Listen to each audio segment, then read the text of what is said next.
Vamos retomar o artigo 26 da Declaração Universal dos Direitos Humanos, que diz: todo homem tem direito à instrução. A instrução será gratuita, pelo menos nos graus elementares e fundamentais. A instrução elementar será obrigatória. A instrução técnica profissional será acessível a todos, bem como a instrução superior está baseada no mérito.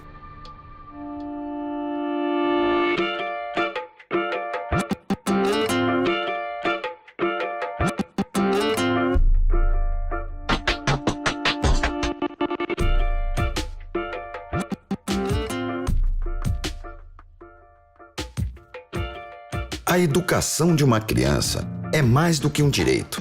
É o primeiro momento em que ela trava conhecimento sobre o que é certo e errado na sua conduta com seus pais e a sociedade, para que todos os artigos da Declaração Universal dos Direitos Humanos sejam exercidos e respeitados por todos nós.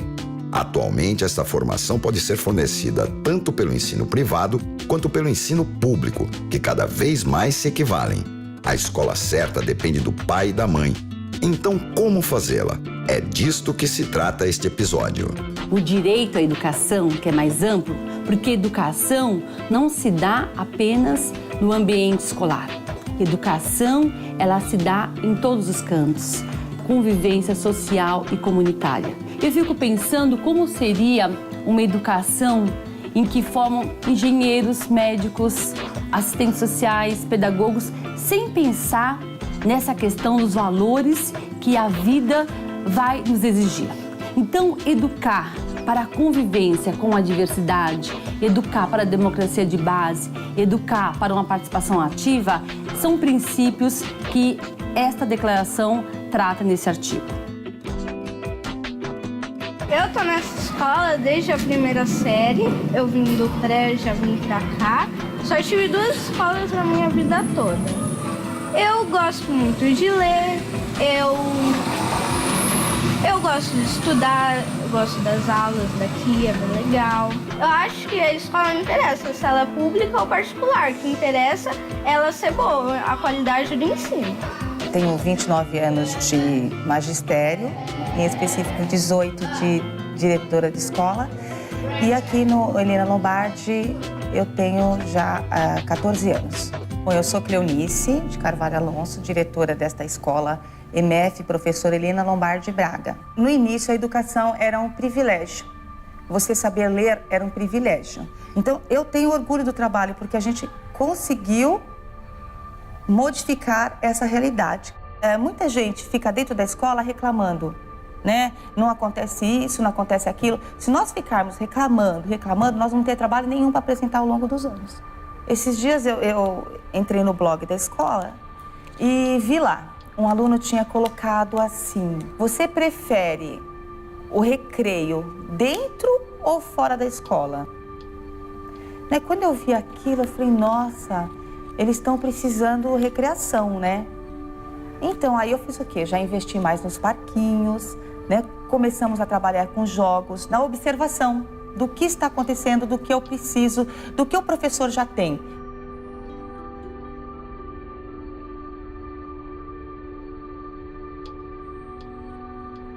Eu acho que a educação deveria ser proporcionada pelo Estado irrestritamente, de uma forma irrestrita, com vagas suficientes. E como não é o que acontece, a escola particular tenta suprir, porque eu acho que se fosse de qualidade com vaga suficiente, ela não precisaria nem existir, ela seria parceira do Estado. O grande desafio é dar conta de uma porção de coisas que antigamente era papel do Estado, da família, da igreja e da escola. A escola tinha um papel muito claro. Hoje a escola tem que dar conta de tudo, praticamente. Nós tentamos fazer uma integração entre as escolas do Campo Belo, do bairro do Campo Belo. A gente queria promover cursos e trocas de experiências, porque a gente vive, as escolas em geral, elas são fechadas em guetos, em bolhas. E aí a gente entrou em contato com essas escolas e propusemos parcerias de troca cultural, de reuniões. E aí nós levamos nossos funcionários para fazer estágio numa escola pública, desde o berçário até o 5º ano, e trouxemos esses funcionários para conhecer também o nosso trabalho e fizemos reuniões de troca. Foi super rico, eles foram super abertos. eu fui, logicamente, fazer uma comparação entre as escolas. Então, as escolas particulares aqui também próximas, eu fui visitar. Visitei umas 4 escolas. O que eu notei é que as escolas que tem aqui próximas, elas são colégios pequenos e, na verdade, é uma escola adaptada, é uma casa adaptada para uma escola. Você imagina que por ser particular que vai ser bom, mas não é assim. Precisa avaliar, né, as dependências da escola. Eu me fixei nisso. Eu já tinha falado para minha mãe se ela podia me colocar aqui. Aí ela falou assim que ia ver. Aí, já que ocorreu isso, que eu tava sofrendo de bullying, ela falou assim, então vamos lá. Logo quando eu entrei na diretoria, eu já falei assim, eu quero muito estudar aqui, essa escola deve ser maravilhosa. E é mesmo. As mesmas coisas que eu tava aprendendo lá, eu tô aprendendo aqui. E até coisas que eu não aprendi lá, estão me ensinando aqui, que eu nem sabia. Enquanto escola, nós sempre garantimos o direito do aluno, não escolhemos alunos, nunca escolhi aluno, nunca a equipe aqui escolheu aluno. Então aqui você vai ver uma diversidade. E nós temos que trabalhar com essa diversidade. É outro segredo do sucesso, né? Você trabalhar com essas diferenças. E é o grande orgulho que a gente tem de você ver um aluno, quando chega uma criança numa cadeira de rodas, ela não estranha. Por que ela não estranha? Porque ela sabe que dentro da sociedade nós vamos ter isso. Só que é um retrato do que se tem lá fora. Ela tem que conviver com isso, né? A questão de raça, cor. Então, passar para a criança o quê? A consciência humana.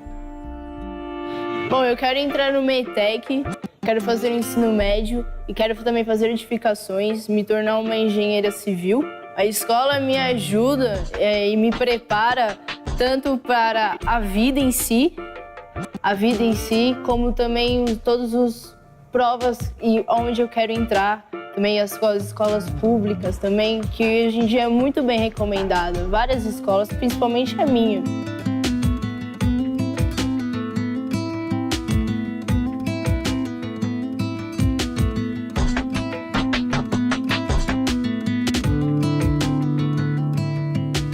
Na ETEC, ao invés de um outro curso qualquer, eu escolhi pela excelência em qualidade de ensino. Realmente, o curso, eu estou muito satisfeito com o que eu aprendi aqui. Entre um censo de todas as ETECs, ela é a primeira no curso de enfermagem em questão de concursos públicos. Eu mesmo já participei de 4 e desses 4 passei em 3. Bom, historicamente, esta escola, ela é privilegiada por estar situada num local muito emblemático para a cidade de São Paulo, na medida em que aqui estava situado um maior complexo penitenciário, a penitenciária do Carandiru. Portanto, há equipamentos estatais dentro de uma localidade muito especial que outrora aprisionou pessoas e que hoje tem a função de libertá-las. Eu nunca fui feliz no campo profissional antes de descobrir a enfermagem. Eu escolhi obstetrícia porque eu gosto de ver crianças nascendo, né? No campo de estágio, a gente tem um módulo que a gente faz, um dos campos de estágio que a gente faz em maternidade. A gente cuida do pré-parto e do pós-parto. E eu descobri que eu gosto dessa transição da mulher chegando grávida, já para ter o filho, e depois os primeiros cuidados com a criança. Sabemos que o ser humano, ele se transforma e se realiza através do trabalho. Portanto, o ensino técnico profissional, ele é, acima de tudo, um ensino que busca aliar todos os valores pertinentes à cidadania e também à prática que possa inseri-lo no mercado de trabalho. Como é que eu vou saber se eu vou gostar de uma profissão se eu não tenho um embasamento prévio? E o curso técnico te promove isso num curto período de tempo. A gente tem uma base que, já nos primeiros meses, a gente sabe se a gente vai querer continuar nessa carreira ou não.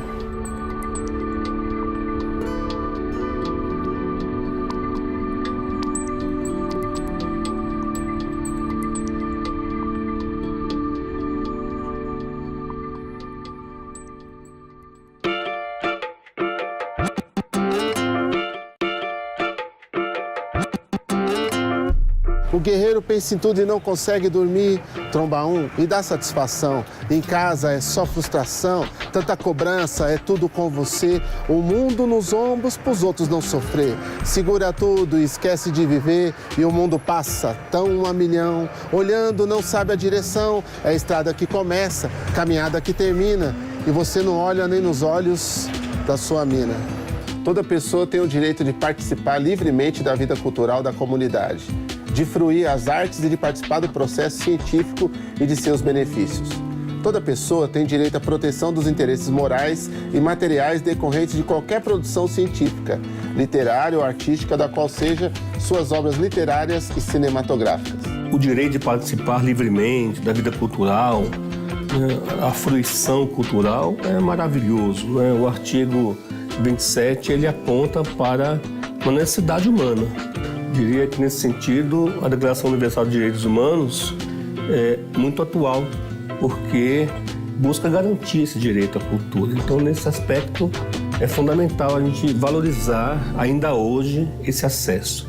O que não significa que isso aconteça na prática, né? É claro que o cara tem direito de curtir o lado cultural da própria comunidade. Se é ele que faz a cultura, né? Até parece que a cultura é uma coisa longínqua que vem de vez em quando visitar o cara e ele tem direito de pegar na mão dela.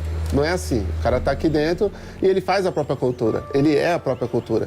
A periferia é um lugar com um emaranhado de pessoas, de culturas, de diversidade musical, literária, poética. E tudo isso soma para poder ter uma compreensão diferente dentro da cabeça das pessoas, tá ligado? A vida já foi programada para elas. A periferia já é um lugar para a pessoa estudar numa escola ruim, andar numa rua ruim, andar no meio do trânsito tumultuado, as pessoas não se respeitarem. A periferia foi feita para isso, não foi feita para gerar escritor, para gerar músico, para gerar intelectual, entendeu? Tanto que se tem uma cobrança em cima dos gostos periféricos, o cara tinha que curtir Pink Floyd, tá ligado? O cara fica curtindo funk. Pô, mas a escola que o cara tem não tem nada a ver com Pink Floyd, não tem nada a ver com som americano, entendeu? Então, cada um dissemina a sua cultura e cada um vai criar a sua cultura baseada naquilo que te dão também.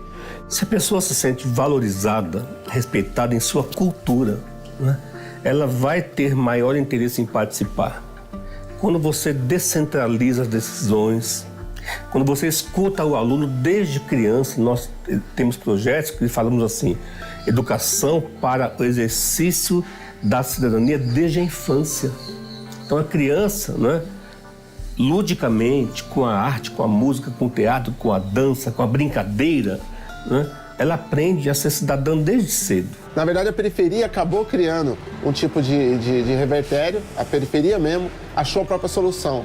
E a gente criou os saraus, criou o hip hop, né? Trouxe o hip hop, se apropriou, se adaptou o hip hop, adaptou o samba. Então a gente começou a fazer a própria cultura, mas é atitude mesmo. É o cara levantar de manhã e falar, não, eu não vou deixar não vou deixar fazerem comigo aquela cota de desistência.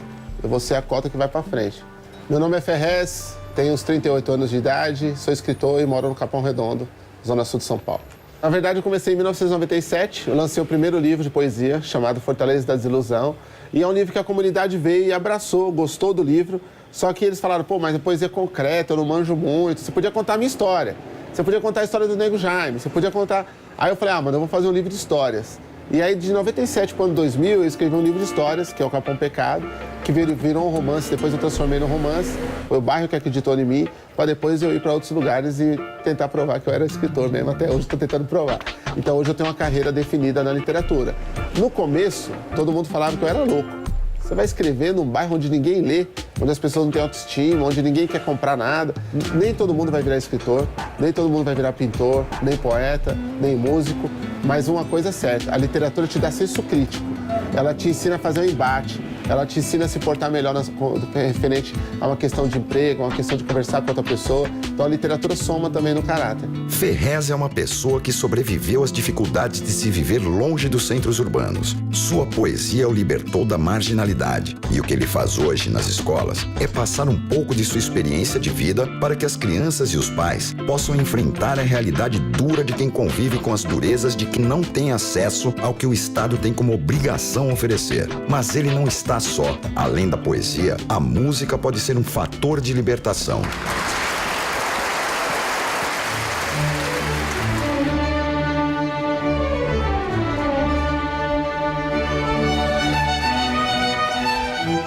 sonho com o maestro Eleazar Carvalho. Depois de 19 operações, os médicos falaram que nunca mais eu podia tocar profissionalmente. E nesse sonho ele falou, vai estudar regência, ele já havia morrido.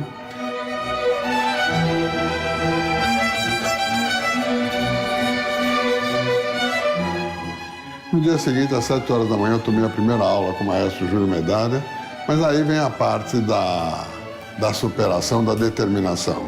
6 meses depois, eu já estava regendo a Quinta Sinfonia de Beethoven em Paris. Nesses últimos 9 para 10 anos, eu vou te falar um número que parece absurdo, mas que é a realidade. A Baquiana Filarmônica Sede de São Paulo, ela já se apresentou para 10 milhões de pessoas ao vivo. 2.200.000 pessoas em recintos fechados.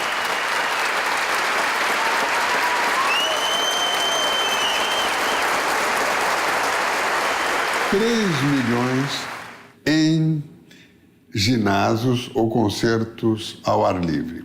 E 5 milhões como coparticipante em mega eventos, como, por exemplo, o Réveillon da Paulista. Quando eu faço concertos que eles chamam concertos didáticos aqui na Sala São Paulo, mas que eu prefiro chamar de concertos para a juventude, são crianças da periferia de São Paulo, de escolas. E um dos concertos era para crianças de 6 a 10 anos de idade. E eu perguntei ao final do concerto, quem aí chorou, teve vontade de chorar? Todas levantaram a mão. Aí eu chego para elas, no começo, eu falo, vocês querem saber a força da música clássica? Eu vou cantar o primeiro compasso de uma música escrita há mais de 200 anos. E vocês vão cantar o segundo. Aí eu faço pam, pá, pá, pá, pá, pá, pá, pá, pá. Todo mundo pá, pá, pá, pá, pá, pá, pá, pá, pá. Eu falo, essa é a força da música clássica. Essa música foi escrita há mais de 200 anos.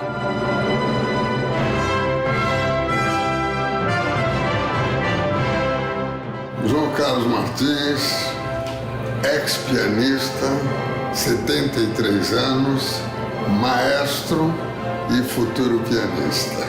O objetivo da Fundação Baquiana é procurar a excelência musical através da orquestra, assumindo a responsabilidade social com a sua cidade, o seu estado e o seu país.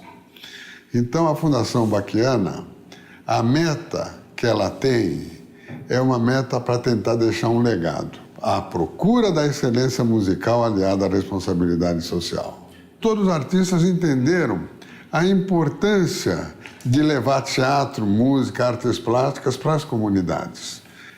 Não adianta você trazer a comunidade para uma Sala São Paulo sem uma Sala São Paulo, através dos seus músicos, irem até a comunidade. Hoje, por exemplo, eu estou trazendo cerca de 60 crianças, entre instrumentistas de corda e coralistas. Mas não para sentarem no público, na plateia, para sentarem no palco, para levarem música. E o que eu disse para eles? Que eles têm que levar emoção. A cultura, que é a arte, né, ela faz com que a pessoa se emocione. E emocionada, a pessoa aprende mais e melhor. Portanto, o papel da cultura, o papel da arte na educação das pessoas é fundamental, porque com emoção elas ficam mais abertas ao novo.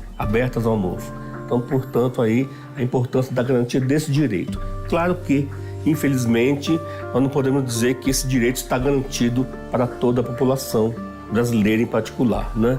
Existem ainda muitos limites, existem limites de todas as ordens, sobretudo econômicas, porque nós vivemos num mundo, num país, né, com muita desigualdade social. Ei, mano, equilibra a cobrança. A vida é a medida, mas você é a balança. Ser feliz ou fazer chorar, a escolha é a estrada para caminhar. No que se refere à questão do direito autoral, a questão do direito material, né, é também um paradoxo. Então, como artista, isso é importante também. Né? Por mais que você seja um poeta em começo de carreira, agora, gaveta cheia, mano, não ocupa espaço no mundo, entendeu? Ela tem que pegar a obra dele e fazer circular também. Não adianta o cara registrar tudo e deixar guardado.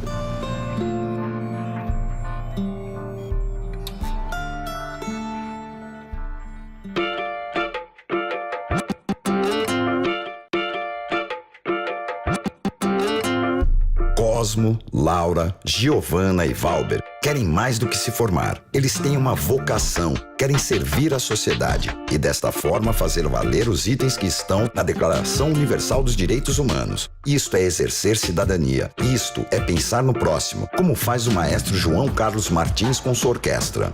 A primeira contribuição tem que ser do próprio maestro, mostrando: eu só preciso o dinheiro suficiente para viver.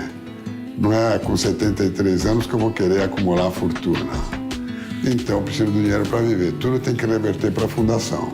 E é assim que a fundação, através dos empresários, consegue. Porque o meu plano é formar 1000 orquestras jovens no Brasil. Que a única palavra que eu risquei do vocabulário é a palavra inveja. Nenhum pode ter inveja de outro porque o outro toca um pouco melhor. Ele tem que se esforçar para tocar tão bem quanto o outro. É na mente dos homens que se criam as guerras. Ela é idealizada na cabeça das pessoas. Então, é na mente das crianças que você plantaria a semente da paz. A cultura de paz, ela é nos mínimos detalhes. Na hora do recreio, dentro da sala de aula, na hora de uma discriminação, de um desrespeito. Ela começa trabalho de formiguinha, com o objetivo de criar adultos com uma cultura de paz em mente, e não uma cultura bélica. Qual é o teu papel no mundo? É de destruir ou é de construir? É de agregar ou é de desagregar? E isso a gente faz num microcosmos dentro da escola, com cada um desde pequenininho. No andar pela escola, as frases dos alunos, o que eles falando, né, o que a gente conseguiu passar no comportamento, subindo uma escada, descendo uma escada, amparando o outro, amparando o colega, né? Sentando-se para comer no intervalo. Parece uma coisa simples, mas não é uma coisa simples, né? Então, é muito bom você ver o aluno pegando o seu pratinho, sentando, terminando de comer, indo ao banheiro. Parece perfeição? Não é perfeição, tá? A gente idealiza uma escola, né? Eu sempre idealizei uma escola limpa, bonita, tá? E com aluno feliz. E professores felizes. A Declaração Universal é um documento datado, não é? Como eu disse, é um documento construído numa ótica liberal, né? E que tem já salvado vidas, né? É muito importante nesse sentido. Alcançou pelo menos 375 países, o que não é pouca coisa, né? É o documento mais lido na humanidade atual, né? Então, é um documento que merece respeito e que merece ser atualizado de acordo com os atuais contextos, né? Na perspectiva freiriana, eu diria o seguinte: não vamos perder a esperança. É possível, sim, fazer diferente. É possível, sim, construirmos uma educação a favor do ser humano, da pessoa. É possível, sim, superarmos a lógica em que o lucro é a coisa mais importante. O mais importante, mais do que a propriedade, é o ser humano. É o exemplo a cada dia. E isso exige estudo, exige acesso à cultura, exige busca individual, né? Também exige busca coletiva e, sobretudo, descentralizar os processos decisórios. Nós temos que aprender a sermos, de fato, democráticos, porque é isso que a Declaração de Direitos Humanos nos recomenda. A declaração não é nada mais, nada menos do que conscientizar uma sociedade a correr atrás de um sonho. Respeito, valorização à vida, atitudes positivas, entender que um processo ele é contínuo na busca da plenitude da pessoa, da formação plena da pessoa, viver em liberdade com plenitude dos seus direitos, de olhar para a sociedade, de olhar para o outro com respeito, com dignidade. Eu acho que é fundamental para entendermos os direitos humanos. E dia 23 de novembro eu faço a minha estreia como pianista profissional, tocando com a mão esquerda depois de tantos anos. Quantas manhãs eu acordo e eu fico na dúvida se eu vou ter condições de dar o concerto. Mas 5 minutos depois, eu falo, não é um exemplo só para mim. Se eu conseguir, é um exemplo para tantas pessoas e, ao mesmo tempo, é uma ajuda para a medicina, porque é através de uma operação no cérebro que uma mão conseguiu ser aberta.